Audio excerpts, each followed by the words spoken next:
পাবনা মেরিল bypass নাম শুনলেই মনে হয় যে পরিবার প্লাস বন্ধুদের সাথে টাইম কাটানো। কেন বললাম সেটা জানতে হলে ভিডিওটা সম্পূর্ণ দেখতে হবে। হ্যালো গাইস, আসসালামু আলাইকুম, মাই নেম ইজ তিওশি, welcome to my official Facebook page and YouTube channel boogie couple 0.2। কারণ সন্ধ্যা হলে এখানে অনেক মজার মজার খাবার পাওয়া যায়, সেজন্য সবাই এখানে আসে।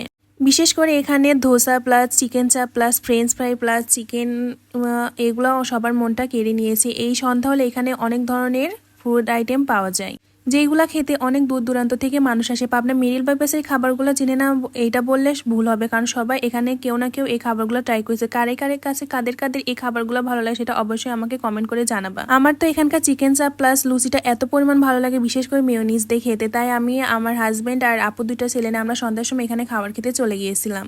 এখানে ইন্ডিয়ান দোসাটা অনেক সুন্দর। আমি এর আগেও 4-5 বার এই জায়গায় গিয়েছি। প্লিজ তোমরা সবাই আমার পেজটা বেশি করে সাপোর্ট করবা আর ফলো করে দিও।